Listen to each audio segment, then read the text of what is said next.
everybody. I'm Joan, and today I'm with Jimmie Stewart, GSS 10, Yumping Yemeni. Good morning, Jimmie. Good morning. How are you? Good. Jimmie, thank you for taking some time with me today for our HRL interview. Can you tell us your history of boat racing? How did you get involved in the boat racing community? Wow. That goes way back to my infant stage. My grandfather was a big fan of hydroplane racing in the 30s and 40s and 50s. So he took my dad and my uncle to the boat races. They lived outside of Washington, D.C., so they would take them to the boat races in Washington at the President's Cup Regatta. So my dad got hooked on it then, and just when he got old enough to go on his own, he would start going to some of the local events, and he got hooked. He just started following a couple people that were local. I live in Maryland, so he started following a few people in Maryland, and then ended up teaming with the guy, helping him out with his 280 hydroplane. So that was probably in the late 60s, mid to late 60s. So we started going to races then. So I kind of grew up around boat racing with my dad helping the guy with the 280 hydro all the way up into the, I guess, mid 70s, I guess, when the guy sold the boat. And we kind of broke away from hydroplane racing for a number of years, did some other boat racing, but it was radio controlled boats. So we did that for a number of years from the mid 80s through the early 90s. And then I had always had a passion for boat racing, always went to the races, even though we weren't a part of it, but just had a whim one day and joined APBA and started looking at the classified section in the back and found the speed skiff. And it kind of went from there. That was in 2000 or 2001. And we've been going at it ever since. Why the skiff? It's kind of funny because my dad asked me the same question. My dad rode in a speed skiff for 2 or 3 years with a local guy here in Maryland, Tommy Donnelly. And at that point, most of the people in the hydroplanes thought all the guys in the skiffs were crazy. They were kind of a rough and tumble kind of group because they were kind of like the outcasts. They were kind of the fill-in kind of thing while the hydroplanes were working on their boats and so forth. So there was a lot of scuffles and sometimes face-to-face and fist flying after they came in. So they guy by the name of Tom Deeth came up to my dad and said, Jim, I think it's time for you to get away from those guys. So he did, but Peg and I always loved watching the skiffs. They were just entertaining. They were fun. So I always wanted to get in one, and that was my opportunity. So I jumped at the chance. Didn't think I'd ever go racing with it, but then just one thing led to another, and here we are today. It's 19 years, almost 20 years later. And the fact that you're driving with your sister, how did it come along? Was she part of your team at the beginning, or she joined later? No, from the very beginning of me buying the boat, it was one of those kind of things where our family was really close when we were little. And then once we became adults, Peg got married and kind of did her thing. I got married in the early 90s and started my own business. And so we never really got together a whole lot. It was one of those once a year at Thanksgiving, we'd see everybody and kind of catch up on what we did for the year previous. So when I bought the boat, Peg had the opportunity I think the year before I bought the boat, she was big into offshore, had a big pleasure boat, offshore pleasure boat that she went out in the ocean with. And she had been approached by a couple guys in her hometown, Ocean City, Maryland, that wanted her to drive their offshore boats. So she kind of hemmed and hawed only because they wanted her to buy into the team. So it was kind of a big financial investment for her to do that. So she was kind of non-committal for a little bit. So I knew that. So I called her up and said, "Hey, Peg, you're never going to believe what I just got." She's like, "Oh my God, what'd you do now?" I said, "Well, I bought a skiff." She said, "You did what?" I said, "Yeah, I bought a skiff." I said, always wanted to go skiff racing, so I want to go racing. She's like, well, that's great. Good for you. And I said, well, I want you to do it with me. She's like, well, I don't know anything about skiffs. And I said, well, you know what? I don't either. It's been 20 plus years. I don't know. So it's going to be a learning curve. Let's go try it out and see what happens. So she said, well, let me talk to Jerry about her husband. So she called me back and said, all right, let's give it a shot. So the first year she couldn't come to all the events. So my dad and mom were big into it as well. So my dad rode with me at a couple events. He actually rode with me at Valleyfield the first year I came up. And then I had another friend that would fill in for Peg periodically. But then after about the first year and a piece, Peg just started riding full time. And it was the boost in the arm that our whole family needed. It just, instead of once a year getting together, now it's like a family reunion every race week because everybody's. So it's exactly what our family needed to bring us all together. And we are so much closer now because of boat racing than we've ever been. It's great. Do you have only one sister, or do you have any other sibling? No, it's just Peg. And we're pretty close in age, only about 13 and a half months apart. So we grew up butting heads and getting in trouble together and taking up for each other when the other got in trouble and so forth. So we had a great growing up together when we were younger. So since it's a family affair, it was not an issue with your dad when you got the boat. He was probably excited too. Oh, it's funny because they had just left their house the morning I called him. They had left their house because they were going on a motorhome trip to Nova Scotia. So I just happened, when I called, my mom answered the phone and I said, hey Mom, where are you guys at in the world? And she says, wow, we just got on the Jersey Turnpike. We're headed to Nova Scotia for a week. I was like, oh, that's right. And I said, you got some free time or do you have to be there at a certain time? And she said, no, what's going on? I said, well, I'm in Long Branch, New Jersey right now. And I'm looking at a boat. I'd love to have you guys come by and take a look at it and see what you think. She's like, why are you in New Jersey looking at a boat? And I said, well, I'd rather not tell you until you show up. So let me give you the address. So I gave him the address. Next thing you know, they showed up. And my dad looked at me and he says, you've got to be kidding me. And I said, no. And he says, you really want to do that? And I said, yeah, I've always wanted to. And he's like, I said, what do you think? And he's like, well, your mother and I planned all these motorhome trips, but if you're going racing, I guess we're going racing with you. I have to change some of the motorhome trips. And I feel bad for them because they had all these trips planned, but over the years, they would always plan their motorhome trips around boat races. And then unfortunately, they probably didn't take anywhere near as many trips that they wanted to because they got so into the boat racing and had so much fun doing it. So it's really, really a family affair. Oh, absolutely. Absolutely. I don't think, well, there's not one person in my immediate family or Peg's immediate family that's not involved in racing in some form. And you both have kids now, and yep, and they're involved in it. And my youngest daughter Abigail, who hadn't really shown an interest like Courtney did with getting into hydroplanes. Courtney really wanted to get into a hydroplane. My youngest daughter doesn't like the capsule and the she's not really claustrophobic, but she didn't like the feel of being in the capsule with capsule training. So she said, well, I'll ride the skiff if you build me a skiff. But we haven't had the opportunity to do that so far. But we're hoping that now that both of my girls are much closer now, the older they've gotten, I'm really anxious and hoping that they both ride together in the Going Skiffing Crazy next racing season. So that'd be great. That'll be so my mom will have both her son and daughter in a boat, and then she'll have all four of her grandkids in two other boats all at the same time.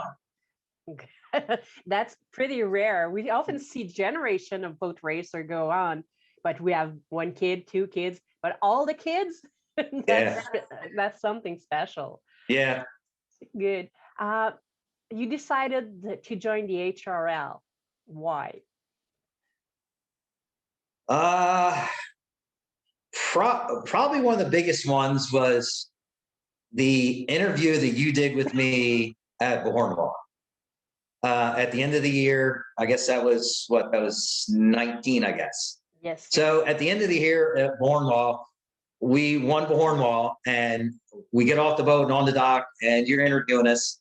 And at the end of the interview, I have to paraphrase a little bit. I think he said, "We know you're an independent, but have you ever thought about coming to HRL and racing with HRL?" And I think the gist of my answer was, I'll never count anything out. I love coming up there and racing and the caliber of racing that you guys have, but I'll just have to see how the cards play out. And I don't know if that was just me trying to be polite because I felt kind of on the spot and couldn't really commit at the time. But I'll tell you one thing, I did a lot of really hard thinking when I got home, and Peg and I talked about it. And I talked to my wife, Lisa, about it quite a bit, about the commitment that it is. And it's one of those, most people say you only live once. Well, I have the opposite edge. You only die once, so I want to live every day to its fullest. So I thought, you know what? Here's a great opportunity, and if there's an opening, let's do it. So here I am, and super anxious and ready to go. Yeah. You just mentioned, you talk about that. Can you talk about your experience with that? I know you told me earlier that you had a car accident, and that changed a lot of your perspective, I guess. Yeah. I guess, I'm only, 56, 57. I don't even know how old I am. But, the younger you are, you feel like you're so invincible. Nothing's going to happen. You can always bounce back from anything and everything. But a number of years ago, I guess it's probably 7, maybe 8 years ago now, I was in a parking lot after having dinner with my kids, and I probably wasn't paying attention enough. And I was crossing the parking lot, and a car was coming through the parking lot, and I tried to avoid the car and didn't want to lose eye contact with the car. So I'm running backwards to get away from the car, and I tripped and landed backwards on my head in the parking lot. So as a result of that, unfortunately, I ended up in a place in Baltimore called Shock Trauma. Spent 10 days there with fractured skull and multiple brain hematomas. So there was a lot of, I thought, hey, I just bumped my head. Can I just go home, take a couple ibuprofen, and I'll get up tomorrow and I'll be fine? And unfortunately, it didn't work out that way. It turned out to be almost 6 months of rehab because it messed up my equilibrium. And I couldn't walk down the hallway from my bedroom to the living room. It was a chore. So it took a lot of rehab and trying to get that back, get my balance back, be able to walk again. It was almost a year before I could drive. So it put a different perspective on life that, you never know what's going to happen and when it's going to happen. So we have to be careful with what we do because you don't know when the unexpected is going to hit. But I want to have fun and do as much as I can while I can, because I don't want to be restricted. I'm restricted enough now because of the accident, because I can't do certain things I used to be able to do. Like I told you earlier, I way before COVID, but I lost all my sense of taste and smell. So anytime there's a dirty job, they're like, hey, can you go down here and clean this up? I spilled a bunch of fuel or that kind of thing. It's, I can't smell it. So I get stuck with that. Yeah, but it can be risky if you can't smell some fumes. So yeah. When I was doing the restoration on my JS10, I was putting all new decks on it once I got the boat, and I was working in my garage, working with resins. And my youngest daughter Abigail came home one night, and of course it's in the winter, which is great to work in the wintertime. It's cooler, and it's easier to work with resins when it's cooler. And the kids always knew if you come to the house, if you hear the lights in the garage, when you get to the door, don't open the door, because I want to keep the garage at a certain temperature. Well, she walked up the driveway one night, and she got about halfway up the driveway and could smell the fumes from the resin. So unbeknownst to me, next thing you know, I'm in the boat and the garage door's going up. So I jump out of the boat and I'm like, close the door, close the door. And she comes inside and says, Dad, I can smell the resin almost at the street. You've got to go inside. You got to go inside or get some fresh air. And then she's like, you got to go in the house and look in the mirror. Well, my eyes were about as bright red as the logo in the background behind you. My face was all flush red, but I had no idea. So it's one of those, like say, you gotta be careful with what you do and how you do it. Same way with eating things or drinking something. I can't just pick something up if not knowing what's might be in that container. You know, I might be drinking the wrong thing. So yeah, exactly. It can be tricky and challenging in a lot of ways. Oh yeah. Oh yeah. So you were talking about restoration of the boat. What brought the name of the boat, Yumping Yemeni? It was named by the builder, Freddie Zabranik. It was named by his wife, Marcy, and it was. I tried to explain this to Dennis in the interview at Valleyfield. It's hard to explain, but it's one of those just kind of silly phrases from probably, I guess, the 60s or 70s when you're really excited. Something's happening and it's really exciting. And she thought it was the best thing for that style boat is to name it something exciting. Freddie and his brother built a lot of speed skiffs over the years, and a majority, probably 6 or 7 of them were all named the same name. It was called Orange Crate. So there's still a lot of them around that have been restored for just pleasure boats. But this was the first boat that he built that he named something different. So I needed to keep the name for Freddie and Marcy because they were the ones that gave me the boat to race. And Freddie was a big influence for putting it back together exactly the way he had it. You have a Jersey speed skiff. Can you tell us about the big difference of a Jersey and an hydroplane or a regular hydroplane, any classes? I can tell you the visual aspect differences, but unfortunately I can't tell you the difference in driving them because I guess people see how I drive a speed skiff. Nobody's given me the opportunity to drive their hydro. I'd love to do it one day just to try. But I haven't. But the major differences of a speed skiff, it's a runabout style boat. It's a flat bottom boat that was derived from a cedar lap strake, which has the way the sides are. Those are strakes on the sides, and it's predominantly was used originally for fishing in the Jersey Shore. I know there's lots of rumors about them being rum running boats and things like that, but it all depends on who's telling the story as to how it is. But it's a runabout style boat, so it sits flat in the water. Since it has no keel at the bottom, it can't turn without the boat actually going on its side a little bit and grabbing the strakes of the boat to have it help turn.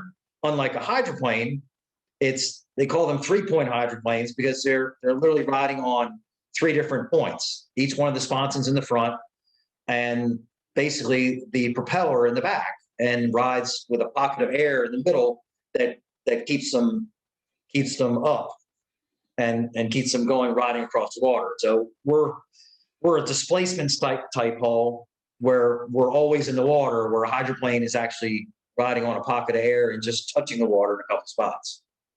So that kind of boat, you can run in rough water when hydroplane can't. For example, Yes. When it's windy or you're more comfortable on those water too.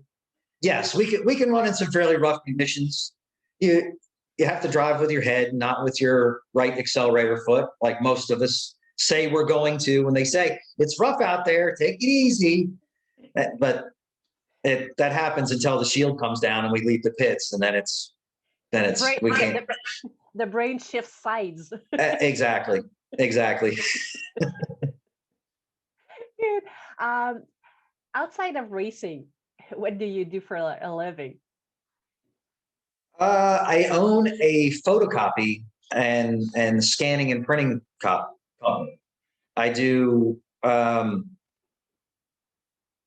majority of my customers are attorneys, so I work in the litigation legal field, helping attorneys with their whether it's a divorce case or an accident case, things like that, producing documents to give to their opposing counsel and filing legal briefs with the courts and courts of appeals and special appeals and things like that. I dabble in some small printing work with business cards and nobody does letterhead and stuff like that anymore.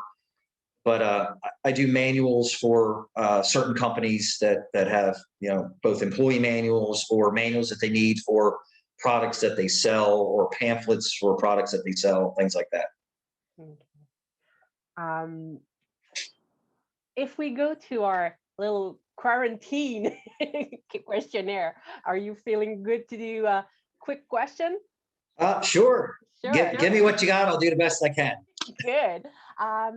What is your best place to race? Wow. That's the best place to race. Well, Your favorite course? the best place to race, I mean, it's hands down. I race in a lot of places, but the best place to race, hands down, has got to be Valleyfield. If anybody tells you they found a better place than Valleyfield, they're not in hydroplane or skiff or flat bottom racing. Probably some of the funnest. Probably the funnest place that I raced was just recently because it's different and I like things that are out of the norm. Was Bohornwall when they had that little dog leg in the straightaway. I like that kind of thing. It's different from the day-to-day just going around in circles. I like some of the other courses, river courses like Tonawanda, and I've raced in West Virginia at New Martinsville. They're very challenging because of the tide, the way the current moves.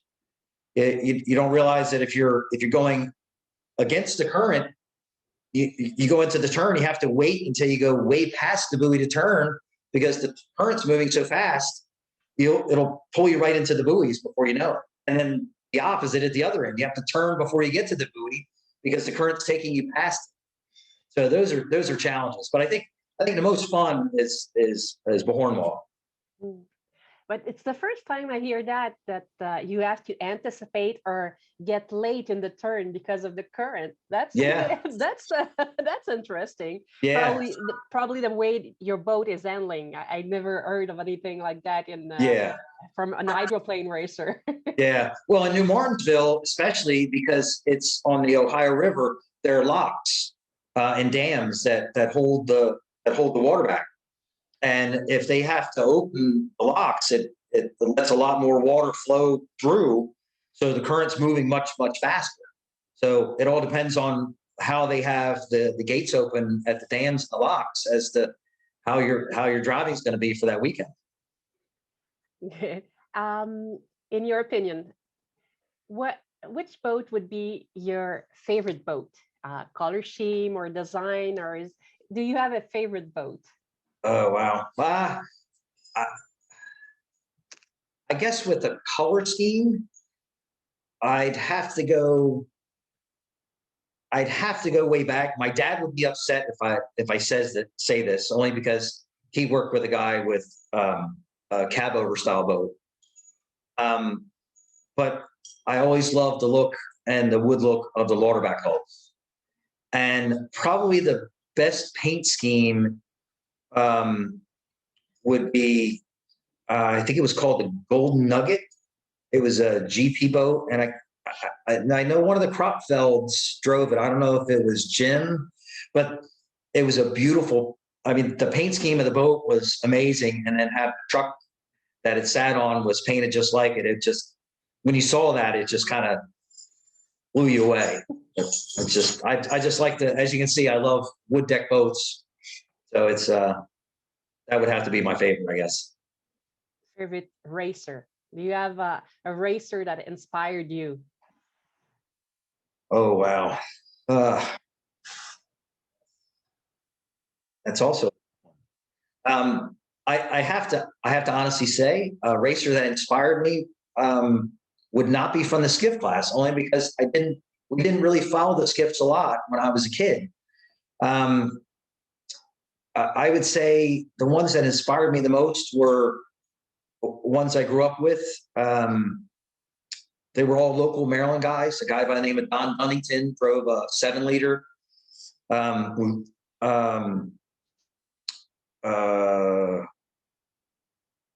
Probably the one that inspired me the most because he was so successful, but a kind of a small team, was a guy out of Cambridge by the name of Woody Plesko. Woody had what was back then was a 150. The boat was owned by Tom Deeth, Southern Style, and it was Woody Pleskot's motors that he had done by Keith Black, and they were untouchable. No, I couldn't tell you how many national championships they won, how many records they set with that boat, with that combination of two guys from two completely different areas. But they inspired you a lot because they were just good guys. They would talk to you, help you out. Woody was just a great guy. Your best memory of racing? What race brought you the most joy? Valleyfield in 2019. How can you top that? I try to explain it down here to my friends down here that come to Cambridge. They think that's great. I was like, guys, Cambridge is an awesome event. You can see really well. Valleyfield, the only way I can describe it is Valleyfield is like the Daytona 500 of the boat racing. It's just how do you say it? It's like the spectacle of the whole thing. There's a lot of hype with the Daytona 500. It's the first race of the year. It's a lot that goes in it. Valleyfield, there's a lot of hype. It's the biggest race of the year. And to win there that's just a memory of a lifetime. Memory of a lifetime. Oh, absolutely. Do you do any other sports? Not anymore. I'm too old and wore out. Did you used to do any other sport? Yeah, I've used my body. I used to run track in high school, and I did a lot of running. After high school, I got into water skiing. Did a lot of water skiing and kind of built my way up, and did some tournament water skiing in my probably late teens, early 20s. So that kind of took a toll on my knees and my back and so forth. But other sports, just recreationally, I'll play softball every once in a while. If some of my kids have a bunch of guys that get together, I'll come out and try to be the old guy to be able to keep up with the young kids. Are you do you wear brief or boxers? Boxers. Boxers. Do you follow hockey? Do you have a favorite NHL team? I don't follow it a lot, only because I never was really exposed to it when I was younger. I'm starting to follow it a little bit because I have a good friend of mine that's big into it. He plays recreational hockey. So I got to go with the hometown team of the Washington Capitals. Follow any other professional sports, basket, football? Football. I got away from football for a while. I'm getting more back into it now. More so, I'm more so a car racing guy. Other than boat racing, I follow NHRA drag racing and NASCAR. It has to have an engine then. Yeah, it's got to have a motor and it's got to make noise. Your favorite car? My favorite car. That'd be a toss up between two. Would either be a 70 Chevelle SS or a 69 Camaro RSSS. They're just, as a kid, they were the bomb. Your steak, rare, medium, or well done? No, don't want a hockey puck. Definitely medium. Yeah. Whiskey or vodka? Neither. I'm not a liquor drinker. Got in trouble with that 20 some years ago and haven't gone back. So, are you afraid of the breathalyzer? No, not really. Not really. No. You know that at HRL, it's every morning, and Yeah. everybody has to do it. Yeah. I'll tell you one thing. I was intimidated the first time I had to do it, only because of those. I'm a beer guy, so we sit around and have a few beers afterwards. You never really think about how much is you kind of get in the moment and have a good time. The next thing you know, it's 1 a.m. Like, I got to go to bed. I got to get up at 7 tomorrow. You never realize, do I need to start counting cans or bottles as I'm done to make sure I'm okay? But no, I haven't really gotten to that point. I guess I'm a little too old for the going out and partying with the fans. So stay safe. Yep. Because the breathalyzer can be, like you said, it can be intimidating the first time. And yeah. We know a few guys who had to run to. I've seen it bite a couple guys before. Find a replacement driver. Yeah, and I must say I don't have a backup driver. So Peg can't drive?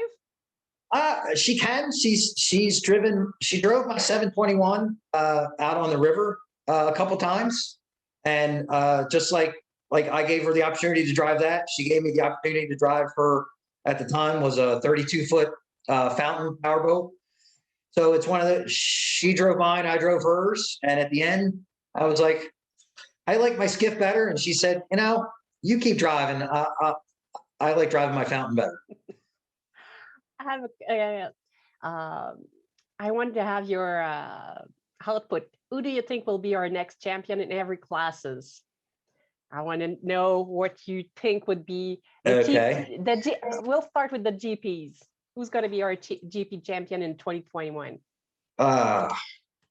These are all going to be tough, especially for me because I'm not sure of all the players in all the classes. I know them by face, but I don't know them by name.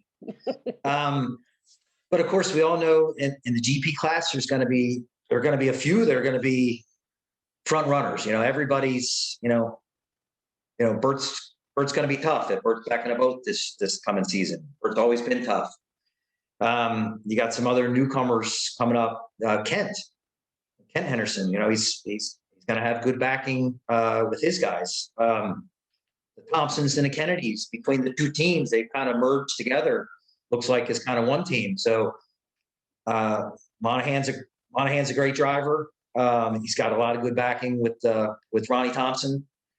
Same way with the Kennedys. But I'm kind of how do I say his play? I'm kind of what you would call I like the backyard, more grassroots, kind of the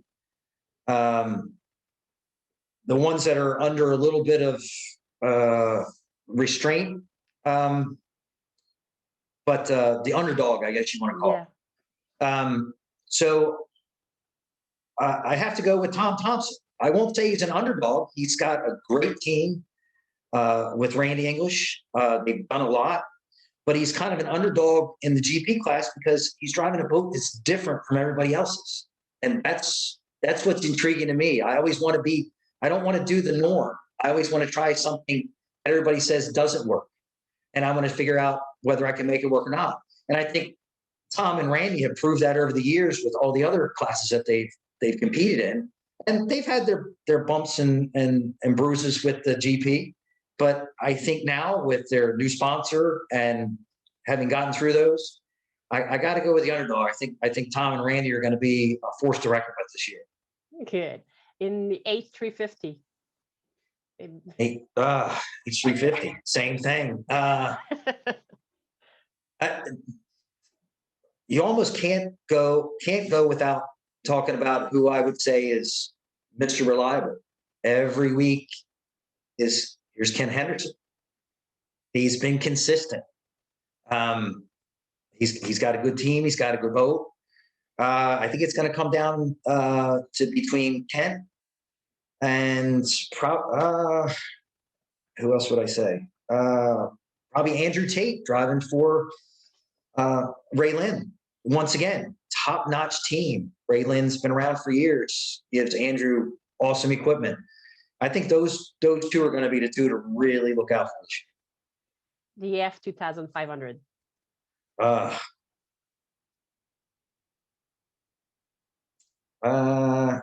Well, after coming off of a championship, would be Al Thompson. I know he's got a new driver this year with Steve Armstrong. He's going to be in there, but that's why Al's boat's named Tenacity. Same thing. He's kind of like the guy that does everything that everybody says doesn't work, but he keeps going at it. He keeps the tenacity going. Also, another team, same way, is got to beat Doug Martin and John Shaw. Same thing. They're low budget team, but they're digging every weekend. And as we've seen, they can do really well. So if they get their ducks in line, I think those guys can do pretty well this year too. The S 2.5. 2.5. I see that as the it's not really an introductory class, but it's a great class to be introduced into HRL. I would say the younger kids coming in, of course, you got Owen Henderson. Now, same thing. He's got good backing with his dad and both his uncles. I think he's going to be good. Same thing with kind of the underdog aspect of it. His family's not an underdog family, but it would have to be maybe Amanda Brody. I don't really know the Brody family personally at all, but they're a huge name in GP racing, and between GP racing and 5 liters, the Brody Les families have, they've accomplished a lot. So I think with that backing, with the whole family, and it's nice to see a young and even a female that's coming in. It's great to see that. I'm kind of an advocate for that as well, because it's great to see that females can get in and young women can get into the sport that has been predominantly a male-dominated sport. But some of them in the past have shown they can be real competitive. So we got to keep an eye out for her this year. Yeah, good. And in your class, GSS. Well, I got to root for the underdog, and I guess that's me. The guy that's willing to try anything or do anything. So I hope we've done our homework. We made a couple minor changes. Haven't had a chance to test due to the COVID stuff, but there's a lot of teams out there coming out this year too. You got Brandon Kennedy coming out in a new boat built by Jamie Attardi out in Jersey. Jamie's a great boat builder, beautiful craftsman. So I can only imagine what the boat's going to look like. So I'm sure they're going to have their little hurdles with the new boat. Hey, I guess everybody thinks we're the two biggest rival headbutters. We've been racing each other for years. Pac's got top-notch stuff, but from what I understand, he's starting out with a new boat by a new boat builder. Michelle is building a boat. Louis' father, can't remember their last name. Oh, do I? Yes, thank you. So I understand that they built a new boat for Tom. So that could be interesting. He may have some growing pains with that. Who knows? It'll be interesting. It'll be fun. Yes. It will be fun to see more of the Jersey Speed Skiff too, because you're kind of new to the HRL. It's only been a couple of years that you've been around. So a lot of people need to learn more about those boats and yourself too, and all the drivers, because it's completely different and it handles differently. Usually I ask a question about food, but like you said earlier, you can taste it. So I don't think you have a favorite food for during the weekend or anything like that. I don't know if it's a favorite food, but it's kind of like a routine. that you get into. It races for me. I'm a big steak eater, so you just eat by memory. So I still enjoy a good steak, but I must say, every time I come to Canada, especially Valleyfield, there's one thing I have to get, even though I can't taste it. I just have to say that I got it, and I'm sure you know what that is. The poutine. Poutine. Absolutely, absolutely. I don't know why, but there's a lot of American that do say poutine, and I've seen a lot of guys eating poutine during a weekend of racing. Yeah, yeah. Peg thinks I'm crazy. She says, "Do you know what's in that?" I said, "I don't care. It's just something you got to do. You got to have. You got to try it once." In most of the boats in hydroplane racing, they all have the radio system. Mhm. Are you planning on having one? I know it's supposed to be mandatory soon. I don't know if it would be for 2021 or in the next couple of years, but what do you think about the radio system? Well, we planned on doing it. I know they had initially, like you said, we're going to have it into effect in 2020 or 21. We meaning Peg and I tried some of that stuff years ago, but the technology wasn't the greatest. When we tried it with kind of walkie-talkies that were duct taped to our legs and Ziploc bags. Tried years ago. It didn't really work out for us, but I'm anxious to try it because I'd like to hear some. I don't want somebody on the shore telling me how to drive, but it'd be nice to know who's where, or if there's a boat that's broken down, it'd be nice to have the mental thought of you're coming up on a situation, and know it ahead of time versus all of a sudden you're there. Oh, do I have enough room to go inside or do I have to go outside? Who's there with me? And just Peg and I talk with a lot of hand signals. So I'm kind of anxious to see her reaction with what I say inside my helmet that nobody can hear. And I'm kind of anxious to hear what she says inside hers that I haven't been able to hear. So, and I think that'll be entertaining, but I think it will help us work closer together with just easier communications with how many boats are inside or outside or that kind of thing. So I'm kind of looking forward to it. Like you said, you don't really see sometimes if a boat is dead on the water or anything. Mm-hmm. Were you ever involved in an accident in Jersey? Yeah, unfortunately, I've had a couple over the years. I guess probably the most notorious was 2008 in Valleyfield with I guess that was Jim Paturla with Kelly Shane riding with him. Yeah, I was driving my 721 at the time, so it was the 721 versus the 712. We were actually racing for high points against each other in APBA, and we were if I won one weekend, he won the next. So we were pretty competitive against each other when we came to Valleyfield. And I was on the inside, and he was on the outside of me going into the first turn, and he caught the bow on a wake and kind of spun out, and we went over top of him, unfortunately. And thank goodness the cage did its job. It broke, and unfortunately Kelly got injured, had to go to Montreal for back surgery and so forth. But I guess in the big picture of things, it did its job, and everybody's all good. But yeah, I've had a couple incidents like that. Yeah, but like we say, safety is always something that has to go first. And the roll cage in the Jersey has been a huge improvement because I remember the first years I went out, there weren't any, and it was kind of scary a bit. Yeah, and I think the communication, going back to communication in the helmet, is also going to help in situations like that because we're both in the boat together.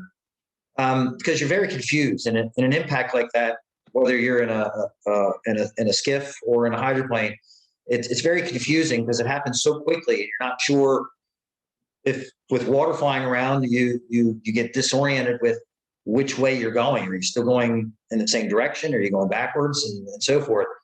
And with another incident we had in Cambridge where we got hit, we got a hole in the boat and we came to a stop. But I couldn't communicate with Peg until we came to a stop.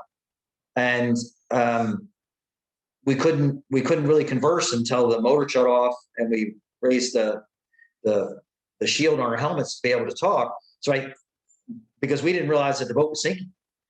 I was concerned with her safety and she with mine. So we were kind of talking about each other. But I guess if it's hard to communicate, but if we would have had communication in helmets, we may have been able to say, hey, do you realize there's 1.5 feet of water in the boat? Oh, I think the boat's going down. We probably could have overcome that incident a little quicker and maybe been able to get back to the pits before the boat totally sank. You never know, but I think communication is going to help in situations like that too. Just to be able to say, I'm okay. Yes. Yeah, because we learned about it with an incident in Tonawanda when Brandon Kennedy sank the boat because his mom had communication, so she was able to tell us they're okay because she was able to talk with Brandon and Jason. Jason Mickler, I guess. Yeah. She was able, so it's a way to secure everybody, and it's a good thing. Absolutely. I think you're doing good, and I think I took a lot of your time, and you're a great guy to talk with. Do you have favorite music? Favorite music? I listen to a little bit of everything. Kind of classic rock, a little bit of early grunge stuff from the 90s, but I'm more into country stuff now. I'll listen to anything except rap and opera. Those are the two that I just have no desire to listen to. Are you more a dog or a cat type? Definitely a dog. Dog. You own one? Yes, we have two. Two? Yes, we have two. Thank you for your time, Jimmie. It was great talking to you. My pleasure. I'll have you a few moments if you have anybody to thank, your sponsor, your team, or so. Phil, yeah, I'm giving you the open space to thank anybody you want. Oh wow. Well, I appreciate that. I guess who I have to thank the most is my family. Without them, this all couldn't have come together and we couldn't do what we do. A lot of support from everybody in my family, from my wonderful wife, Lisa, to my kids with everything they've dealt with, my folks coming and my sister being involved. I mean, I can't thank them enough. There are quite a few people. I don't want to miss anyone, but there are a few people that I can't help but say thank you to. The guys at Jessel. Everybody you guys know them as being a sponsor of some of the classes in years past. The guys at Jessel are just awesome. From the guy in the warehouse to the top guy, Danny Jessel. When we go to Jessel to work on things, Danny comes down and says, "What are you guys doing now? I can't wait to see what you're doing." So it's all the guys there. Rich Runny is the GM at Jessel now. He's an avid boat racer, as you guys know. But the one guy at Jessel that does everything for it is our crew chief, Tommy Kling. How can you not thank Tommy? He does. Peg calls him the voice of reason. He's done everything from being a champion drag racer to owning one of the top 100 most famous Chevrolets in Chevrolet history as a drag racer, to just being a guy that comes down to the house and helps me do improvements on the house or put up a fence or just go on vacation together. And he comes to boat races with us every weekend. We couldn't do it without Tommy Kling. And the guys that built our boat, Freddie and Marcy Zabranik. Freddie's 80, he'll be 87 years old this year. And he comes to every event that he can. And he's like a proud dad to see the boat out there. So it's just, there's tons of other people to thank. It's just, I'm just thankful to be here and be able to do it, and have grown my family with all the racing family. People like, I never would have met people like you and everyone up in Canada and the HRL. So it's just been a treat, it really has. Thank you very much, and we'll see you this summer. Hopefully, we'll have a short season, but at least if we can have a few races, it would be great to see you again.